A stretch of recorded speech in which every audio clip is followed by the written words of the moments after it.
Hello everyone, welcome to Gurukul. क्या कभी सोचा है फ्लू वैक्सीन्स हर साल क्यों बदलती हैं, या कोविड-19 के वेरिएंट्स इतनी स्पीड से क्यों आए थे?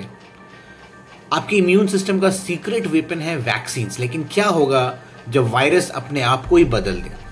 चलिए समझते हैं आज इस वीडियो में। डीएनए रेप्लिकेशन के दौरान एक बहुत ही इंटरेस्टिंग सी चीज होती है, इसको बोलते हैं डीएनए प्रूफ रीडिंग।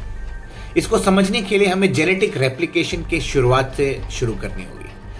आपके बॉडी के एक सेल्स के एक ब्लूप्रिंट कैरी करते हैं, जिसे डीएनए कहते हैं। एक लॉन्ग स्ट्रिंग ऑफ इंस्ट्रक्शंस जो 4 केमिकल लेटर्स ए, टी, सी और जी से बनी होती है। ये लेटर्स पेयर्स में रहते हैं, बिल्कुल पजल पीस की तरह। और जब सेल्स डिवाइड होते हैं तो इनका परफेक्ट कॉपी होना बहुत जरूरी है, सीक्वेंस बिना चेंज हुए। ये एक कमाल की प्रोसेस है जहां पे बिना एक भी बेस पेयर चेंज किए हुए डीएनए का पूरा रेप्लिकेशन होना होता है। डीएनए रेप्लिकेशन के दौरान एक एंजाइम होता है जिसे हम बोलते हैं डीएनए पॉलीमरेज। ये एक एक्सपर्ट स्क्राइब की तरह काम करता है। हर बार ए को टी से जोड़ना और जी को सी से जोड़ना, ऐसे ही एक बेस पेयर बना के ये डीएनए का फॉर्मेशन करता है रेप्लिकेशन के दौरान। लेकिन यहाँ पे एक ट्विस्ट है। ट्विस्ट ये है कि ये एंजाइम्स जो होते हैं वो एडिटर्स भी होते हैं। एडिटर्स मतलब अगर कहीं पर गलती हो गई वो बेस पेयरिंग बनाने के दौरान, तो वो गलती पकड़ सकते हैं, उसको सेंस कर सकते हैं, उसको पीछे जाके चेंज भी कर सकते हैं। और वे करते हैं चेंज, ताकि ये एरर जो नया सेल बन रहा हो रेप्लिकेशन के बाद, उसके अंदर जो डीएनए है वो एग्जैक्ट पिछले सेल की कॉपी हो, उसमें कुछ एरर नहीं हो। अगर एरर होगा तो म्यूटेशन हो जाएगा। तो ऐसा होने की, इसको ऐसे रोकने के लिए डीएनए पॉलीमरेज एंजाइम जो होता है, that is what is responsible. और इसी प्रोसेस को हम कहते हैं डीएनए प्रूफ रीडिंग। अब बात करेंगे वायरस की। वायरस के जो होते हैं, एक सिर्फ प्रोटीन कवर होता है उनका, और उसके अंदर एक जेनेटिक मटेरियल होता है। ये जेनेटिक मटेरियल जो है या तो डीएनए हो सकता है या तो आरएनए हो सकता है। जो डीएनए वायरसेस होते हैं उनके लिए वैक्सीन्स बनाना बहुत आसान है, और उनका वैक्सीन्स हमेशा एक ही तरह का रहता है, मतलब वो चेंज करने की जरूरत नहीं है। जैसे कि मीजल्स के लिए, मम्प्स के लिए या फिर पोलियो के लिए, ये सारे वायरसेस जो होते हैं ये डीएनए वायरस हैं। तो इनके अंदर जो है हमेशा कब एक ही तरह का वैक्सीन बनने का जरूरत है, क्योंकि इनके पास प्रूफ रीडिंग होता है। तो इनमें म्यूटेशंस कम होते हैं और वेरिएंट्स नहीं बनते इनके।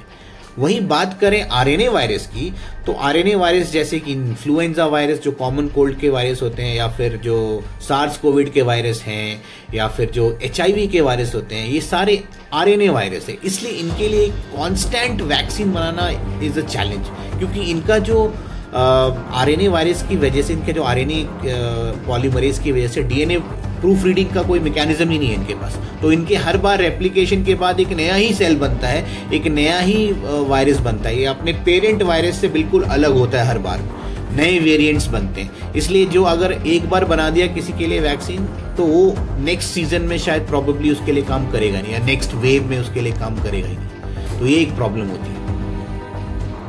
हमेशा हर बार हमें उनके लिए एक नया वैक्सीन बनाना पड़ता है, और हम इस वजह से आने वायरसेस जो होते हैं वो अनप्रेडिक्टेबल भी होते हैं। फ्लू इतना चेंज करता है अपने आप को, फ्लू वायरस जो होता है इन्फ्लुएंजा, कि हमें हर साल नई वैक्सीन चाहिए होती है, हर बार वैक्सीन नहीं बनता है।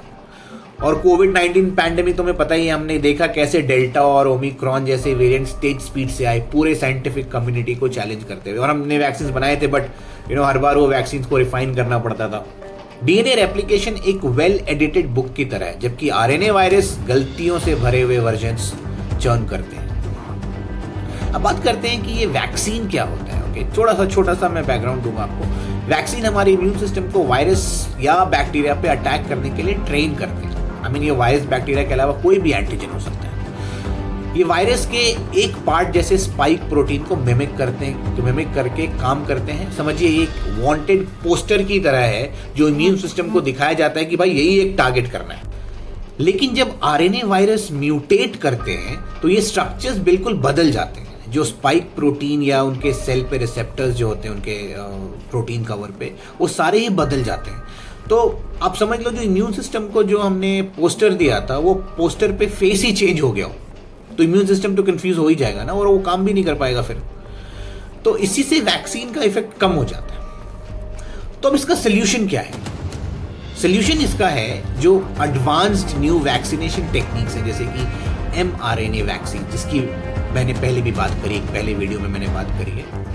तो ये mRNA वैक्सीन यूज कर रहे हैं। ये वैक्सीन का एक ब्लूप्रिंट होता है, जैसे मैंने बताया था। आप मैं लिंक नीचे डाल दूंगा, आप जाके देख लेना इस वीडियो को, mRNA वैक्सीन कैसे काम करते हैं। तो इससे क्या होता है कि जितनी बार वायरस जो है वो म्यूटेट करेगा, उसका mRNA जो है वैसे ही बनेगा, और वो mRNA को हम वैक्सीन की तरह यूज कर सकते हैं, उसी म्यूटेटेड प्रोटीन को वापस से बॉडी में के करने के लिए। And that is how you get vaccinated every time the RNA virus gets mutated.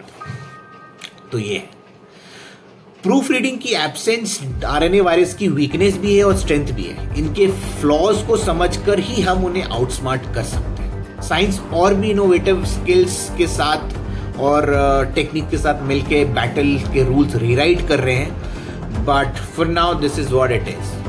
Thank you for watching this video. I am sure you liked the video. If there is anything that you want to give me into comment or feedback, please write me back.